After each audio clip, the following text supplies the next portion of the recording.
کہ اللہ تعالیٰ نے جن چیزوں کو حلال قرار دیا ہے اس کے علاوہ جتنی بھی ہیں سب حرام ہیں، اور بڑی واضح طور پر حضور علیہ الصلوۃ والسلام نے ارشاد فرمایا ہے کہ حلال واضح ہے، حرام بھی واضح ہے، یعنی ڈھکی چھپی چیز نہیں ہے۔ ہر کوئی بندہ اس چیز سے واقف ہونا چاہیے، بلکہ ہر بندے کو واقفیت ہے اس سے کہ حلال کیا ہے اور حرام کیا ہے۔ ہاں کچھ مشتبہ امور ہیں، شک آ جاتا ہے کہ پتہ نہیں حلال ہے کہ حرام ہے۔ ایک حدیث مبارکہ میں تو یہاں تک بھی ارشاد فرمایا، مفہوم ہے حدیث پاک کا، فرمایا اللہ نے جان بوجھ کر بغیر بھولے ان چیزوں کو بیان نہیں فرمایا، جان بوجھ کر بیان نہیں فرمایا، مطلب مالک کو پتہ ہوتا ہے کہ میرے نوکر کے لیے کیا چیز اچھی ہے۔ اسی طرح ہمارے خالق کو، جس نے ہمیں پیدا فرمایا، اس کو پتہ ہے کہ ہمارے لیے کیا چیز ٹھیک ہے کیا چیز ٹھیک نہیں ہے۔ تو جس چیز کو ہمارے مالک نے، ہمارے خالق نے ہمارے لیے بیان نہیں فرمایا تو ہمیں ان چیزوں میں پڑنا بھی نہیں چاہیے۔ چھوٹی چھوٹی چیزیں جن کے بارے میں ہمیں نہ قبر کے اندر پوچھا جانا ہے نہ حشر کے اندر پوچھا جانا ہے، اور ہم ان چیزوں کی طرف بڑا ہی زیادہ دوڑتے ہیں۔ مثال کے طور پہ ہم سے عام طور پر سوال کیا جاتا ہے، حق ہے ہر کسی کا سوال کرنے کا، مگر دیکھا جائے کہ اس سوال کا فائدہ کیا ہوگا۔ میں مثال دے رہا ہوں، ہم سے پوچھا جاتا ہے، وہ جی حضرت اویس کرنی دے والد صاحب بنا کی سی تے حضرت اویس کرنی دے والدہ صاحب بنا کی سی۔ بھائی نہ آپ سے قبر کے اندر اس کے بارے میں پوچھا جانا ہے نہ حشر کے اندر پوچھا جانا ہے۔ وہ جی بتائیں کہ سیب جو ہوتا ہے جس طرف اوپر اس کی ڈونڈی سے ہوتی ہے نا جو بنی ہوئی، تو وہ جی اس پاسوں سیدھا ہوتا ہے کہ تھلے پاسوں سیدھا ہوتا ہے، مطلب یہ کوئی پوچھنے والے مسائل ہیں۔ اسی طرح کہا جاتا ہے جی وہ جی جو چمگادڑ ہے اس کے بارے میں پتہ چلا ہے کہ وہ اس کے پخانے کا مقام بھی وہی ہے، اس کے کھانے کا مقام بھی وہی ہے، اس کے بارے میں آپ کیا کہتے ہیں؟ بھئی یہ چیزیں آپ کو قبر کے اندر یا حشر کے اندر پوچھی جانی ہے، یہ سوال پوچھے جانے ہیں آپ سے۔ یہ بندہ وہ سوال کرے جو بالکل فارغ ہو باقی تمام فرائض اور حقوق سے، تو پھر وہ بندہ پوچھے۔ امام اعظم ابو حنیفہ رحمۃ اللہ تعالیٰ دیکھو آج کل جو بہت زیادہ مسئلہ ہم سمجھتے ہیں، بہت بڑا مسئلہ سمجھتے ہیں، امام اعظم ابو حنیفہ رحمۃ اللہ تعالیٰ سے کسی آدمی نے پوچھا کہ آپ حضرت امیر معاویہ رضی اللہ تعالیٰ عنہ اور حضرت مولا علی کرم اللہ وجہ الکریم، آپ دونوں کے درمیان جو جنگ ہوئی اس کے بارے میں آپ کا کیا کہنا ہے؟ فرمایا ہم ان چیزوں میں اپنا وقت ضائع نہیں کرتے جن کے بارے میں ہم سے سوال نہیں ہونا، نہ قبر کے اندر نہ حشر کے اندر، تو کام ختم ہو گیا۔ اتنی بڑی بات جس کو ہم سمجھتے ہیں، حالانکہ ہم اپنے عقیدے میں اس بات پہ پختہ ہیں الحمدللہ کہ ہم حضرت امیر معاویہ رضی اللہ تعالیٰ عنہ کو بھی صحابی رسول مانتے ہیں، حضرت مولا علی کرم اللہ وجہ الکریم کو بھی صحابی رسول مانتے ہیں، خلفائے راشدین میں سے مانتے ہیں، نبی پاک علیہ الصلوۃ والسلام کے چچا زاد بھائی مانتے ہیں، اور نبی پاک علیہ الصلوۃ والسلام کے چوتھے خلیفہ بھی آپ کو مانتے ہیں، آپ کے داماد بھی آپ کو مانتے ہیں، ولایت آپ کے گھر سے چلی، امامت آپ کے گھر سے چلی، اور آپ کے بارے میں تو یہاں تک آیا آپ نے خود فرمایا، ہمارا ایمان دیکھیے کتنا پختہ ہے مولا علی کرم اللہ وجہ الکریم کے بارے میں، کہ مولا علی کرم اللہ وجہ الکریم خود فرماتے کہ ہر قرآن کی آیت کا ایک ظاہر بھی ہے ایک باطن بھی ہے، میں قرآن کی ہر آیت کی ظاہر کو بھی جانتا ہوں باطن کو بھی جانتا ہوں۔ ہم تو یہاں تک حضرت مولا علی کرم اللہ وجہ الکریم پر آپ کی شان کو اس طرح بیان کرتے ہیں۔ حدیث پاک میں آتا ہے، مفہوم ہے حدیث پاک کا، نبی پاک علیہ الصلوۃ والسلام نے ایک مرتبہ حضرت مولا علی کرم اللہ وجہ الکریم کے ساتھ بہت دیر تک سرگوشی کی، کان کے اندر گفتگو کی۔ لوگوں نے کہنا شروع کر دیا آج تو نبی پاک علیہ السلام نے اپنے چچا زاد بھائی کے ساتھ بہت دیر تک سرگوشی کی ہے، بہت لمبی سرگوشی کی ہے۔ نبی پاک علیہ الصلوۃ والسلام نے فرمایا آج میں نے نہیں، خود اللہ نے علی سے سرگوشی کی ہے۔ ہم تو یہاں تک ان کی شان کو بیان کرتے اور مانتے ہیں، لیکن ہم یہ بھی مانتے ہیں کہ حضور علیہ الصلوۃ والسلام نے ارشاد فرمایا، مفہوم ہے حدیث پاک کا، فرمایا اللہ نے ازل میں دیکھا سارے لوگوں کے دلوں کو، اور بہترین دل جن لوگوں کے تھے اللہ نے ان کو میری صحابیت کے لیے منتخب فرمایا۔ تو ہر صحابی نبی جنتی جنتی، یہ ہمارا عقیدہ ہے۔ وہ حضرت امیر معاویہ رضی اللہ تعالیٰ عنہ یا حضرت مولا علی کرم اللہ وجہہ الکریم، ہمارا حق کیا بنتا ہے کہ ہم ان کے خلاف بات کریں؟ کیا پدی اور کیا پدی کا شوربہ، وہ ہماری پنجابی میں بولی جاتی ہے مثال، ذات دی کوڑ کرلی تے چھتیرا نو جفے۔ مطلب اتنی اعلیٰ ہستیاں اور بات کرنے والا کون؟ جس نے کبھی نہ نماز پڑھی صحیح طرح سے، نہ کبھی اس نے شریعت کے حکام پہ صحیح طرح سے عمل کیا، اور بات کن کو کرتے؟ جنہوں نے حضور کی زیارت کی ہو، جنہوں نے حضور کے لیے کام کیے، ان کے اوپر بات کرتا ہے۔ تو بہرحال حلال بھی واضح ہے، حرام بھی واضح ہے۔ اللہ نے جان بوجھ کر کچھ مشتبہ امور ایسے ہیں جن کو بیان نہیں فرمایا۔ تو یہ بات ہو رہی تھی، تو ان چیزوں میں ہمیں پڑھنا بھی نہیں چاہیے، وگرنہ ہلاکت ہے۔ آپس میں اختلاف ہے، بھائی بھائی کا مخالف ہو جائے گا تو پرابلم ہو جائے گی، پریشانی ہو جائے گی۔ اس لیے اختلافی مسائل سے چھوٹیں، اختلافی مسائل سے دوڑیں، جو اللہ رسول کا حکم ہے اس پہ عمل کر کے اپنا وقت گزاریں۔ یار دیکھ نہیں رہے وقت کیسا نازک گزر رہا ہے، تو آپس میں ایک دوسرے کے دست و گریباں ہونے کی بجائے ہمیں پیار محبت اور اتحاد و اتفاق سے رہنا چاہیے۔ اسی طرح فرمایا ہر بادشاہ کی کوئی ممنوع چراگاہ ہوتی ہے، اس ممنوع چراگاہ کے ارد گرد، یعنی وہ چراگاہ ایسی ہوتی ہے جو خاص بادشاہ کے لیے ہوتی ہے، بادشاہ کے جانور اس میں چر سکتے ہیں، آس پاس جو لوگ ہوتے ہیں، عام لوگ جو ہوتے ہیں، ان کے جانور اس میں چر نہیں سکتے۔ اگر کوئی جانور آس پاس بھی اس ممنوع چراگاہ کے چر رہا ہوگا تو کبھی نہ کبھی گمان یہ کیا جا سکتا ہے کہ کبھی نہ کبھی وہ جانور اس ممنوع چراگاہ کے اندر داخل ہو ہی جائے گا۔ بالکل یہ مثال ایسے ہی ہے کہ جو بندہ کہتا ہے وہ کونی کی مکروہ ہی ہے، پھر کی ہو گیا؟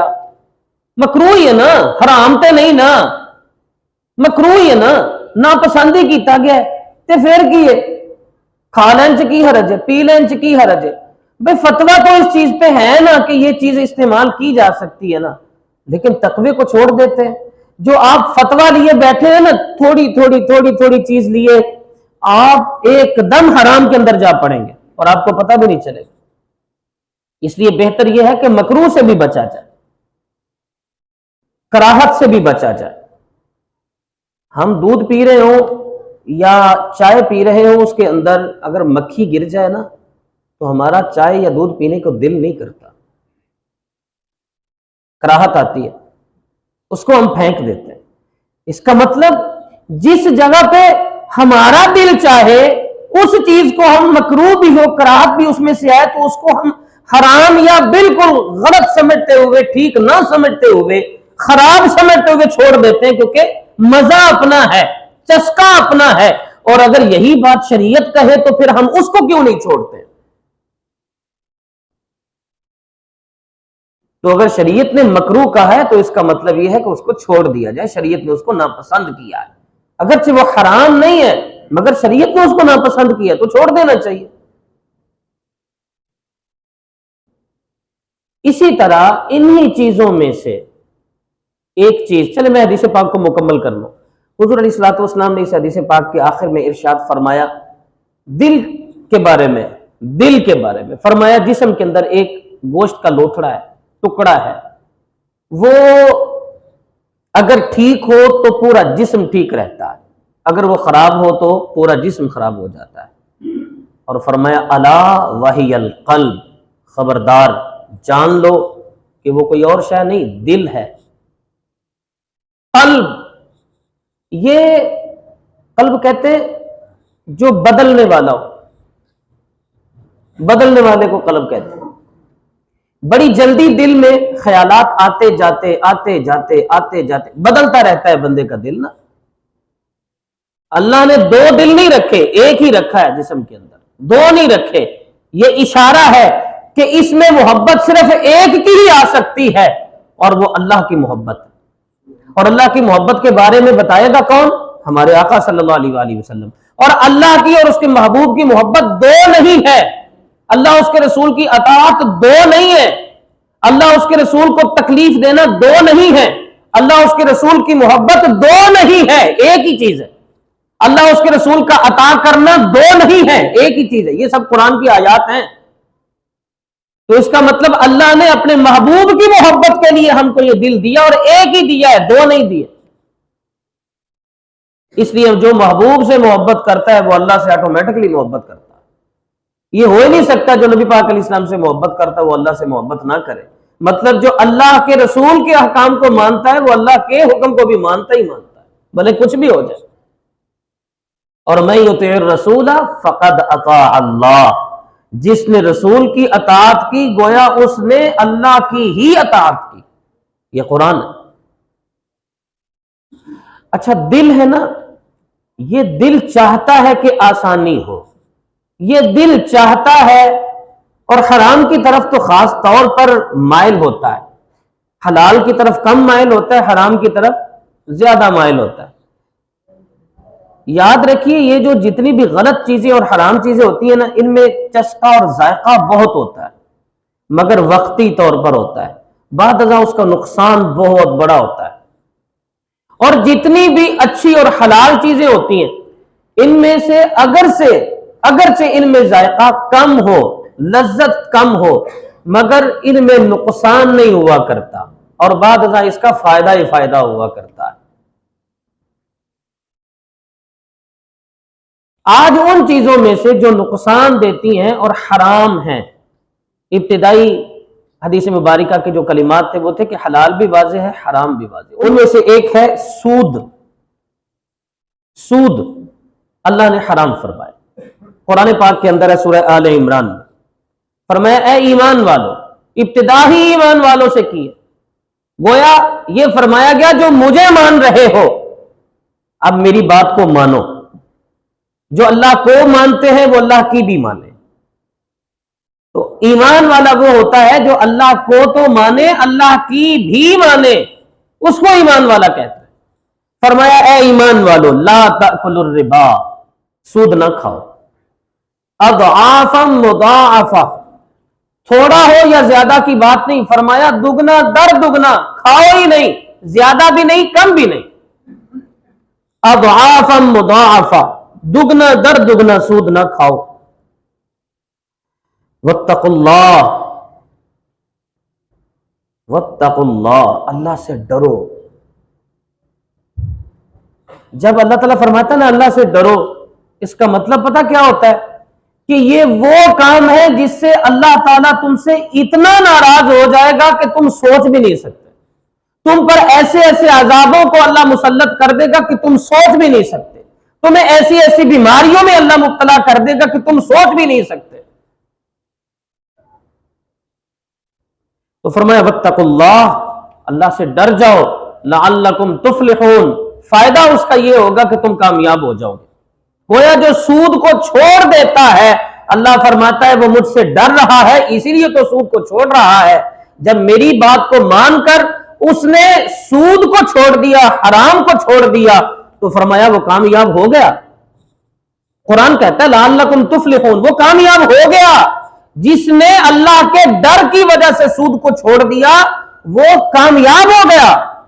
قرآن کہہ رہا ہے، اللہ فرما رہا ہے جو مجھ سے ڈر کر سود کو چھوڑ دے گا میں اس کو کامیابی کی سند دے رہا ہوں، اس کو کبھی ناکامی ہوگی ہی نہیں۔ اور ہم یہ کہتے ہیں کہ نہیں اگر ہمارے پاس پیسہ ہے تو کوئی اور لوٹ لے گا، ڈاکہ پڑ جائے گا، چوری ہو جائے گی، چلو بینک کے اندر رکھواتے ہیں، اور کچھ نہیں تو منافع ہی ملتا رہے گا۔ یہ سود ہے، بالکل سود ہے۔ حیرت کی بات یہ ہے ہمارے لوگ بینک میں اکاؤنٹ کھلواتے وقت اپنے آپ کو شیعہ ظاہر کرتے ہیں، اس کی وجہ کیا ہے کہ ان سے زکوٰۃ نہیں لی جاتی، باقاعدہ لکھواتے ہیں، لکھ کے آتے ہیں اکاؤنٹ جب کھلواتے ہیں۔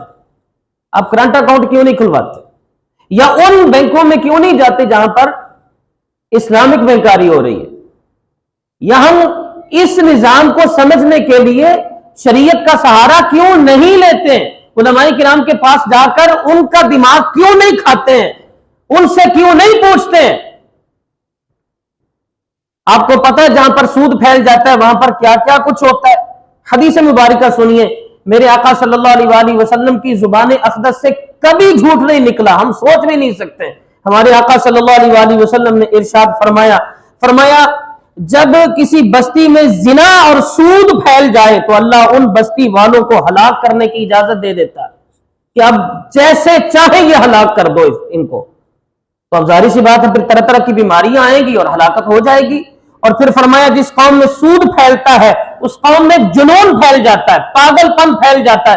تسی ویکھیا نہیں کراں دے وچ ماڑی ماڑی گل تو لڑائی ہوندی ہے تے طلاقاں ہو جاندیاں نے، ماڑی ماڑی گل ہوندی ہے تے بیویاں نو کٹ کٹ دے نے، اپنے بچیاں نو کٹ کٹ دے نے، اپنے دوستاں نو کٹنا شروع کر دیندے نے۔ دیکھتے نہیں آپ؟ حالانکہ یہ کوئی لڑنے والی بات ہوتی ہے، یہ کوئی مارنے والی بات ہوتی ہے، چھوٹی چھوٹی بات بعد میں سوچتے یار گل تے کوئی بھی نہیں سی، اسی ایویں لڑ پے۔ فرمایا جس قوم میں سود پھیل جاتا ہے اس قوم میں اللہ جنون پھیلا دیتا ہے، پاگل پن پھیل جاتا ہے، اور جس قوم میں زنا عام ہو جاتا ہے ان میں موت زیادہ واقع ہوتی ہے۔ اور فرمایا جو قوم ناپ تول میں کمی کرتی ہے اللہ ان سے بارش کو روک دیتا ہے۔ ہم میں یہ ساری چیزیں موجود ہیں، پھر کہتے ہیں حافظ صاحب دعا کرو اللہ بارش عطا کر دے۔ ہم تو اللہ کی رحمت سے یقین رکھتے ہیں، امید نہیں، ہم تو یقین رکھتے ہیں، اس لیے دعا کرتے ہیں اللہ کی بارگاہ میں، کیونکہ فرض پڑھ رہے ہوتے ہیں، فرض پڑھنے کے بعد بندہ جو دعا کرتا ہے اللہ مہربانی فرماتا ہے، قبول فرما لیتا ہے۔ لیکن بات تو یہ ہے کہ ہم میں یہ ساری خرابیاں موجود ہیں۔ اللہ کی رحمت کے امیدوار وہ بنے، یقین نہیں، امیدوار بڑی بات ہے اگر بن جائیں تو۔ یہ ساری چیزیں سامنے رکھتے ہوئے بندے کو پتہ بھی ہو کہ میں نے کھچ مار دی ہے، پھر اس کے بعد بندہ کہے اے مینوں دے دے دی والا، ہم کو پتا ہو تو ہم نہیں اس آدمی کو وہ چیز دیتے۔ کیوں؟ وہ ہم سے منافقت کر رہا ہے، وہ ہمارے لیے کام ہی اس نے نہیں کیا جو ہم نے کہا تھا۔ اللہ کو تو سب کچھ پتا ہے، اس کے باوجود وہ دیے جا رہے ہیں، اس کا شکر جتنا زیادہ کرے اتنا ہی کم ہے۔ اور آخری حدیث مبارکہ آج کے ہمارے اس جمعۃ المبارک کے خطبے کی، فرمایا 4 قسم کے لوگ وہ ہیں کہ اللہ نے اپنے ذمے لیا ہے، خود اللہ ان کو جنت میں داخل نہیں کرے گا۔ ان میں سے ایک ہے، اچھا پھر فرمایا صرف جنت میں داخل نہیں کرے گا، فرمایا ان کو کسی نعمت کا مزہ نہیں چکھائے گا، ایک بھی نعمت کا مزہ نہیں آئے گا اس کو۔ فرمایا ایک ہے عادی شرابی، جو شراب کا عادی ہو جائے اللہ اس کو کبھی جنت میں داخل نہیں کرے گا۔ اور دوسرا فرمایا یتیم کا مال نہ حق طور پر کھانے والا، خدا کے لیے خدا کا خوف کرو یار، جس کا حق ہے اس کو دو، بہنوں کا بھی حق دو، بھائیوں کا بھی حق دو، بیٹیوں کا بھی حق دو، بھتیجوں بھانجوں کا بھی حق دو، کسی کا حق نہ مار کے بیٹھو، وگرنہ جنت میں داخلہ بالکل کوئی نہیں۔ بھلے آپ نبی پاک کی امتی کیوں نہ ہو پھر بھی جنت میں داخل نہیں ہوگے۔ یہ حضور ہی تو فرما رہے کہ اللہ نے اپنے ذمے لیا ہے کہ 4 بندوں کو جنت میں داخلہ نہیں ملے گا، جو کسی کا نہ حق مال کھائے، خاص طور پر یتیم کا، اللہ اس کو جنت میں داخل نہیں کرے گا، عادی شرابی کو جنت میں داخل نہیں کرے گا، جو ماں باپ کا نافرمان ہو اس کو بھی اللہ جنت میں داخل نہیں کرے گا۔ حضور کا فرمان ہے جس کا باپ راضی اللہ بھی راضی، جس کا باپ ناراض اللہ بھی ناراض۔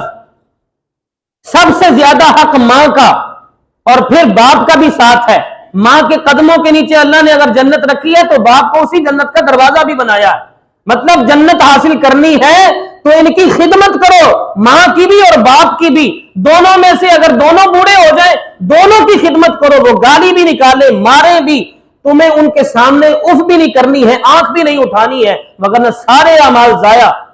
اگر ایک ہے تو ان میں سے بھی، حضور علیہ الصلوۃ والسلام نے دعا کی، آمین کہا، 3 مرتبہ آمین کہا، ان میں سے 1 مرتبہ آمین کے بارے میں حضور نے فرمایا اللہ کے پاس سے جبریل آئے تھے، انہوں نے کہا جن کے ماں باپ دونوں یا دونوں میں سے کوئی ایک بڑھاپے میں ان کو پایا، اس بچے نے اپنے والدین کی یا ایک کی کسی کی خدمت کر کے جنت حاصل نہ کی، اللہ نے اس کو بخیل کہا، یا لعنت کے بھی ذکر ملتا ہے۔ اور چوتھا بندہ وہ جو سود خور ہو، جو سود خور ہے اس کو بھی اللہ جنت میں داخل نہیں کرے گا۔ تو خدا کے لیے یار ہم اپنے اندر اپنا محاسبہ کرنا شروع کریں، رات کو سوچ کے سویا کریں یار آج میں نے کیا غلط کام کیا، اپنا محاسبہ کرنا شروع کر دیں، انشاءاللہ ٹھیک ہو جائیں گے۔ یہ باقی سارے اختلافات ہمارے ختم ہو جائیں گے، ایک سود کو صرف ختم کر دیں۔ افغانستان والوں نے سودی کاروبار نہیں کیا، آج ہماری کرنسی اور ان کی کرنسی میں زمین آسمان کا فرق آ گیا۔ ڈبل سے بھی زیادہ. اس لیے مہربانی فرمائے ہم اپنے تئیں کوشش کریں. دیکھیں حکومت کو ہم تبدیل نہیں کر سکتے, حکومتی قوانین کو ہم نہیں تبدیل کر سکتے, لیکن یہ سارے قوانین ہماری وجہ سے ہی بنتے ہیں. تو خدا کے لیے ہم کوشش کریں نا, ہم اپنے تئیں کوشش کریں. جو ہمارے نمائندے ان کو کہیں یار آپ اللہ کے ساتھ کیوں جنگ لڑ رہے ہو, سود کا کاروبار کرنا مطلب اللہ سے جنگ کرنا ہے, تو آپ نہ ایسا کرو. تو دوسروں تک یہ پیغام پہنچائے نا جی, آپ تک پہنچ گیا, اب دوسروں تک پہنچائیں آگے. مالک کے ساتھ بھی کبھی کو لڑتا ہے اور خالق کے ساتھ کبھی کو لڑتا ہے, اللہ کے ساتھ کو لڑ سکتا ہے. اللہ تعالی ہم سب کو معاف فرمائے, اور ہمیں ایسا سوچنا بھی نہیں چاہیے. اللہ ہم سب کو سود جیسی لعنت سے بچائے, اور ہم سب کے سارے اس سودی نظام سے اللہ ہم سب کو بچائے. وما علینا الا البلاغ المبین. سنتیں ادا کر لیجیے.